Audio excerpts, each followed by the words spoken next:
तमसो मा ज्योतिर्गमय तमसो मा ज्योतिर्गमय मृत्योर्मा अमृतं गमय मृत्योर्मा अमृतं गमय ॐ शान्ति शान्ति शान्ति ॐ शान्ति शान्ति शान्ति.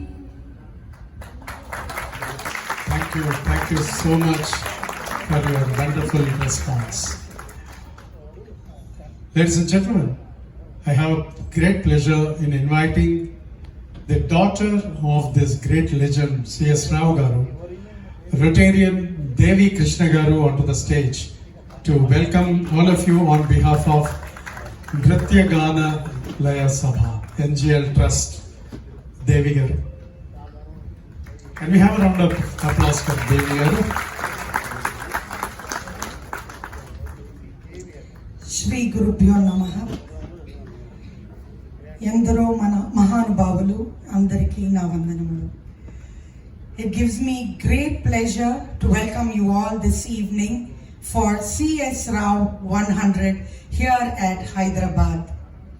మా నాన్నగారు చిత్తజల్లు శ్రీనివాసరావు, ఆయన శత జయంతికి వచ్చేసిన పెద్దలందరికీ నా నమస్కారం.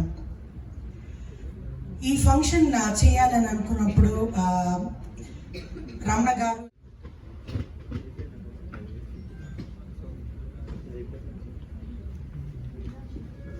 ఆకాశంలో హంసలమై హాయిగా ఎగిరే గంటలమై అలా అలా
మళ్ళిన పన్నెలాగే మనసు పళ్ళిపోయే కదవే వయసు మళ్ళిన పన్నెలాగే మనసు పళ్ళిపోయే కదవే రక్తపోటు కప్పునాడే రక్తపోటు కప్పునాడే ఎక్కినాడే భూకంతాలా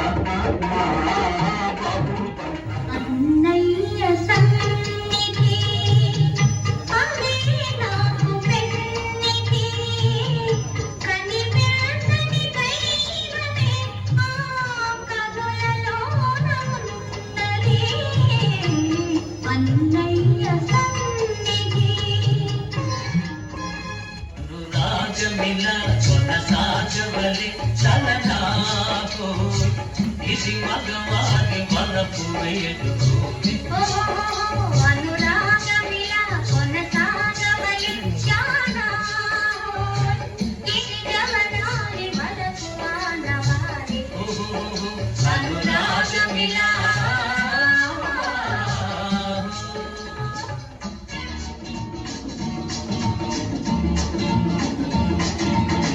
Subramanian Garu. Sir, it is our pleasure that you are here.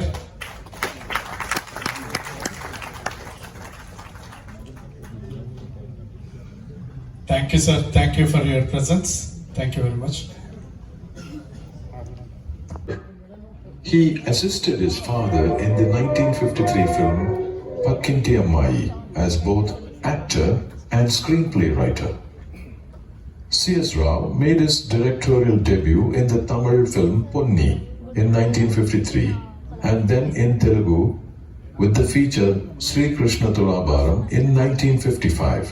సాంఘికాలు తీసి శభాష్ అనిపించుకోవడం, చారిత్రికాలు చేసి చెరగని ముద్ర వేయడం, పౌరాణికాలు తీసి ఔరా అనిపించుకోవడం అంత సులభమైన విద్య కాదు.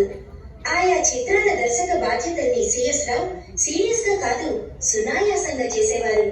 లవకుశ నుండి ఈనాటి వరకు చిత్రాలకు దర్శకత్వం చేస్తూనే ఉన్నారు సిఎస్ రావు. చలనచిత్ర పరిశ్రమలోని నా జీవిత భార్య గురించి కాసేపు ముచ్చరించుకున్నాను. దర్శకుడిగా తెలుగు భాషలో నా మొదటి చిత్రం శ్రీకృష్ణ తులాభారం. దీనిలోని ప్రత్యేకత ఏమిటంటే సినిమాలోని ప్రతి పాత్రకు కంచాల వెంకటేశ్వర గారు పాడుతున్న రోజులలో ఈ చిత్రంలోని ప్రతి ఒక్క పాత్ర వారి గొంతులతో పద్యాలు కానీ పాటలు కానీ పాడడం చెప్పారు. రమణయ్య గారి పద్యాలు, సూర్యబాబు గారి పద్యాలు, యశ్వరేశ్వర గారి పాటలు. Historical, folklore and social cinemas in the 60s and 70s. He garnered 2 National Film Awards for directing the films Lavakusa in 1963 and Desamante Manashuloyi in 1970. రోజులో తీయాల్సిన సీన్ను పూటలోనే తీసేసిన స్పీడ్ డైరెక్టర్ సిఎస్ రావు. క్వాలిటీలో మాత్రం ఏ తేడా ఉండదు. సిఎస్ రావులో ఉన్న సుగుణం ఏమిటంటే ఒకసారి సీన్ పేపర్ చదివితే కంటతా వచ్చేసేది. సీన్ పేపర్ చూడకుండానే డైలాగులు అందించేవారు సెట్లో. సిఎస్ రావుకు పౌరాణిక కథలు, పాత్రల మీద చక్కని అవగాహన ఉండేది. అందుకే సాంఘిక, జానపద చిత్రాలతో పాటు పౌరాణికాలు కూడా తీశారు. సిఎస్ గారు నాకు తెలిసినంత వరకు అలాంటి డైరెక్టర్తో నేను యాక్ట్ చేయలేదండి. అంత అంటే గ్రిప్పు, స్క్రిప్ట్ మీద గ్రిప్పు అనేవాడు. తర్వాత 12 మంది ఆర్టిస్టులు ఉన్నాడు రోజు సెట్లో. ఆయన కెమెరా మీద ముందు కూర్చున్నాడు, చేస్తున్నాడు. 12 మందికి యాక్షన్ చెబుతూనే ఉన్నాడు, డైలాగ్ ప్రాంప్టింగ్ ఇస్తూనే ఉన్నాడు. చేతిలో లేదు స్క్రిప్ట్, టప్ చెప్తున్నారు. రే కాగితాలు తిరిగిపోతాయి, ఆ 32వ పేజీ లాస్ట్లో ఉంటుంది చూడు సీన్, డైలాగ్ అన్నాడు. Directors including Mukta V. Srinivasan and K.S. Sethu Madhavan worked as his assistants. C.S. Rao was popularly known as Speed Director for his record turnaround time in completing movie assignments. He holds the record for directing one hero, Sri N.T. Rama Rao, in 22 movies. C.S. Rao has been a delegate at several international film festivals and Indian film festivals, traveling widely across the globe representing his fraternity. He married famous